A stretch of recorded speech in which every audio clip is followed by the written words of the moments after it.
pul topolmayalayotganlar bugungi mush film balkim sizlarga yangicha bir ilhom berishi mumkin. To'g'rimi?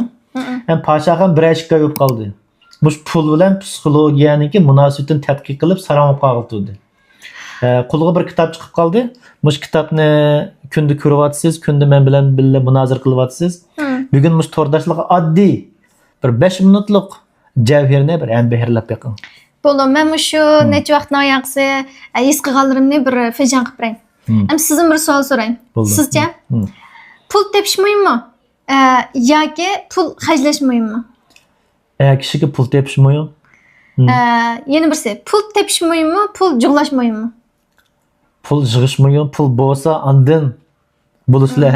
Demak, jo'g'ani nurg'un odamlarning ketkizib qo'ydig'ini mushu tarafga qaram. Qanday desangiz, pul nurg'un narsalarga o'xshash midrab turadigan narsa ekan-ku bu.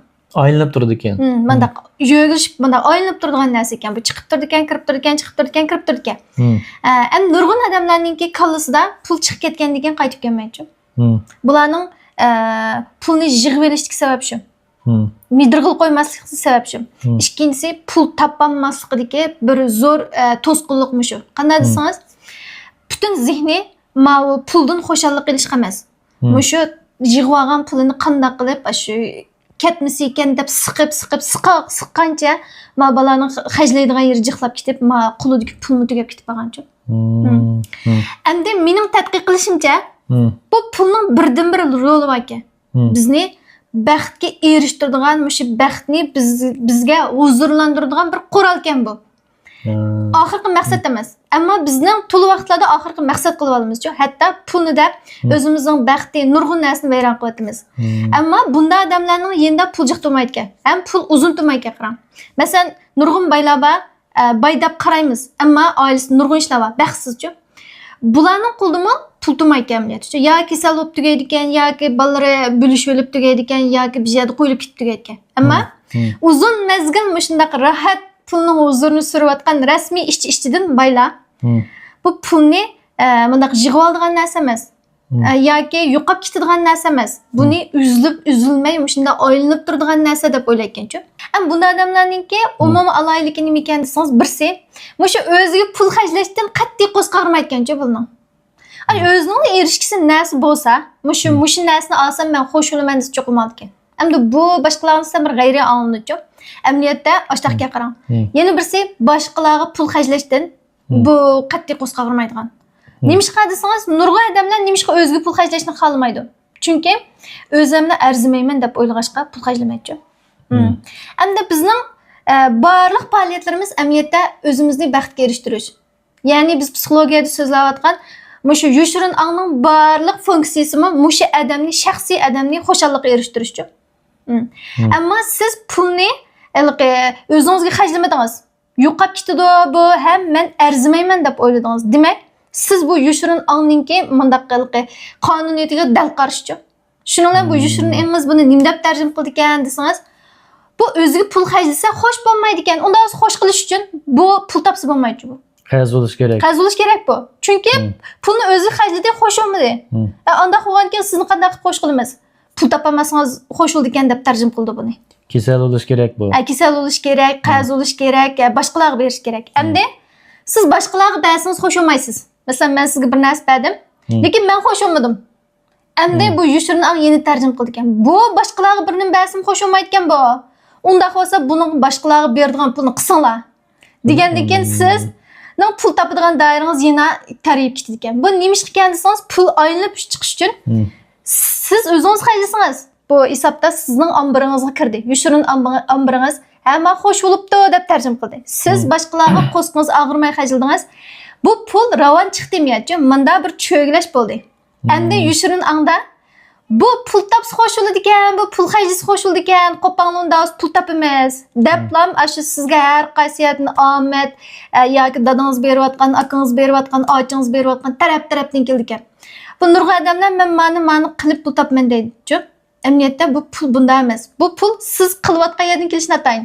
Bu nurg'un yerdan keldi amaliyotda-ku. To'g'ri. To'g'ri. Biz o'ylab boqmagan yerdan tarassida kelib qoladi, cho'ng pul. To'g'ri. Ammo nurg'un odam men qilayotgan ishdan topaman deb qolgan pulni ko'ngilini olmaydi-ku. Bizning yoshirin egimiz bizni baxtsizlikdan baxtga, Nefretdan muhabbatga ittirish uchun xizmat qiladi. To'g'ri. Agar biz mushkil motor bo'lsak, mushkil hayotiy kuch bo'lsak, bu bizga tabiat pul berish orqali bizning mushkil hayotiy kuchimizni kuchlantirdi. To'g'ri. Bu mashinaga mayqachilgandek ish bor. Masalan, men haq pul verdim, men qo'shib ketdim deb bera oldim deb. Shundan men texmi bera oladigan bo'laman. To'g'ri. Meni yoshirnigim meni texmi bera oladigan qiladi. Men haqdan oldim, yana qo'shib ketdim. Shundan bu mening yoshirnigim meni haqdan az qo'shilgan deb haqdan texmi ola oladigan qiladi. Arzish tuyg'ungizni oshirib turdi. Angiz haqlarni menga beradigan qiladi. Bag'is keldigan sizni ko'rsa. Shunga men agar qo'shilib bera olsam yoki qo'sh bo'lib ola olsam, ondan mening yoshirnigim, mening xo'shalligim, baxtim uchun mushkil holatni, mushkil aylanishni cho'ngaytib berdi. Shundaymi? To'g'ri. Menda yuqori energiya hosil qilib, yuqori boyliqlarni, yuqori energiyali kishilarni atrofimga yig'ib turdi. Aksincha men berganda qaqqa titrab bearamlik bilan bersam, ya bo'lmasa og'anda bir xil gunohkorliklar olsam, shuning bilan bu pulni yaxshi ko'rmayotgan, pulni bergandimi og'andim bir bearam bo'ladi ekan. Buning bearamligini azaltish uchun pulni yiroq turishim kerak ekan deb bizni nomrodlikqa, qarzdorchilikqa, bequldochilikqa tiqib ketgan. To'g'rimi? Shunashqa bizning yoshirnigimiz u boylik, nomrodlik, u rohat, achchiqni u yaxshi uqolmaydi. Shundaymi? U faqat bizning nim bilan uchrashganda biz xush bo'lyapmiz. Nim bilan uchrashganda biz azoblanamiz, shuni qaraydi. To'g'ri. Ham shunlashqa bir odam pul topaman desa, cho'qim buning ichki qismida mushu bir narsalarni olsa, berganda bearamlikni avval yo'qotish kerak-ku. Buning uchun psixologiyaning yordamiga tayanmay amal yo'q. Bearamlikni yo'qotish uchun oldin bizningki jarohatlarimizni bir taraf qilmay amal yo'q-ku buning. To'g'ri. Chunki bizning ololmasligimizga sabab bizda gunohkor odam men pul olsam, pul olishga arzimayman deb o'ylab olamiz. Berolmaydiganligimizga sabab Ba'zan yo'qolib ketadi. Ba'zan yo'qolib ketadi, ba'zan qayta topolmayman deb o'zimizga ishonmaymiz, o'zimizni kamsitamiz. Shuningdek, nurg'un odam haqqi bermaslik uchun pul topmay turib oladi. Shundaymi? Ham haqdan ololmayman deb haqqi bermaydi. To'g'ri. Hamda haq buni bergandimi men arzimayman deb ololmaydi. Shuning bilan bu bara-bara bu aylanishdan to'xtab, zayzudek bu to'xtab qolganda. To'g'ri. Shunlashqa agar sizlar pul topaman deb qazib ketib qolgan bo'lsanglar yoki tirishchanliginglarning aksicha unum ko'rayotgan bo'lsanglar, buni psixologiyaning yordami orqali bu patqoqdan chiqib ketalaymiz. Biz 6 oylik psixologiya darsi o'rlashtirdik. Boshpatda aloqash undarimiz bor. Qaytib aloqalasanglar bo'ldi. Dars boshlanib bo'ldi. Bugun saqlashlar eng oxirgi kuni.